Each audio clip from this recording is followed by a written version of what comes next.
Hello বন্ধুরা, good morning. আমি সকাল থেকে ভিডিওটা শুরু করলাম। আজকে হচ্ছে মঙ্গলবার, তোমরা দেখতে থাকো।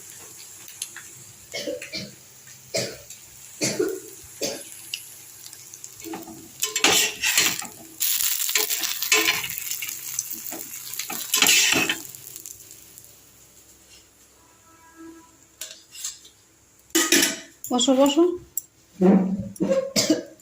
বসো, কেন বসো? ঠিক করে বসো, বসো ঠিক করে বসো। আরও যাও, আসি হয়েছে, বসো। আর ইসে করো, হয়ে গেছে। এবার দেখেছো, কমপ্লিট হয়ে গেছে।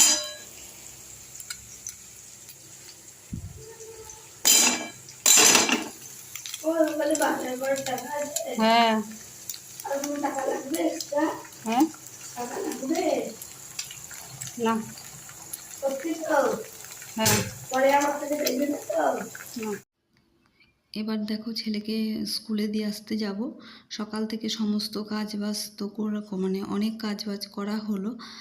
আর আগে ছেলেকে স্কুলে দিয়ে আসি, কোনো রকম ড্রেস আপটা করে তারপরে বেরিয়ে পড়ি। আর দেখো, ঘেমে নিয়ে একসার এত কাজ করতে হয়, সকাল থেকে দৌড়াতে হয়। আর চলো স্কুলে দিয়ে আসি। আর স্কুলে দিয়ে বাড়িতে চলে এসেছি বাজার করে। আর সামনেই আছে, মানে কালকে আছে হচ্ছে, আজকে মঙ্গলবার, আগামী দিন হচ্ছে গণেশ পুজো। তাই জন্য আমাকে রান্নাঘরটা আগে মানে পুরো পরিষ্কার করে নিতে হবে। দেখো, সব সরিয়ে দিয়েছি, রান্নাঘরে যা যা আছে আমিষের যা যা ছিল সব সরিয়ে দিয়েছি। কেন, আমি গণেশ পূজার কটা দিন হচ্ছে নিরামিষ খাই। আর পুরো পরিষ্কার করে নিয়েছি। চলো এরপরেরটা দেখাচ্ছি। আর দেখো, এরপরে হচ্ছে সন্ধ্যা ধরে কিছু ভিডিও করতে পারিনি, কেননা হচ্ছে এত কাজ করার পর আমার শরীরটা এত খারাপ ছিল। আর যাই হোক, আর বাজার করে নিয়ে এসেছি। সন্ধ্যার পরেই গেছি বাজারে, বাজার টাজার করে নিয়ে এসেছি। দেখো, অনেক রকমের ফুল নিয়ে এসেছি। আর হচ্ছে ফল, দশকর্মার বাজার। আর এখানে হচ্ছে কিছুটা মুদি সদাই আছে, ওই লঙ্কার গুঁড়ো, হলুদ, তেল, নুন, এসব সব মোটামুটি নিয়ে এসেছি। 10 দিন হচ্ছে আমার নিরামিষ পুজো করার পর। আর রান্নাঘরটা ওদেরকে খাইয়ে টাইয়ে দিয়ে রান্নাঘরটা পুরো পরিষ্কার করে নেব।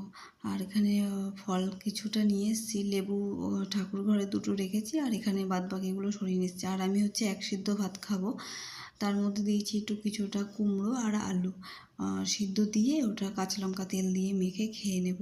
প্রচুর কাজ করতে হয়েছে যে সারাদিনে। আর এখনও বাকি অনেক কাজ। এখন এই দেখো, ওদেরকে ঘুম পাড়িয়ে দিয়েছি, খাইয়ে দেয়, ওরা ঘুমিয়ে পড়েছে। আর আমি এবার ধীরে সুস্থে একা একা কাজগুলো করব। সব কাজ করে নেবো, আগে খাবারটা খেয়ে নিই, অনেক রাত হয়ে গেছে। কেন 12টা বেজে যাবে, তার আগে আমাকে খাওয়াটা শেষ করতে হবে, তাই আগে খেয়ে নিই। আর এই দেখো, এখানে নতুন স্কচব্রাইট আর সাবানটাও নিয়ে নিয়েছি। আবার নতুন করে রান্নাঘরটা আবার ক্লিন করব, কেন রান্না করা হলো, খাওয়া দাওয়া হলো, তাই জন্য এগুলো সব আবার পরিষ্কার টরিষ্কার করে নেব। করে নিয়ে তারপরে ঠাকুরের ওদিকে যাব। ঠাকুরের কয়েকটা বাসন আছে, সেগুলো আমাকে পরিষ্কার করতে হবে।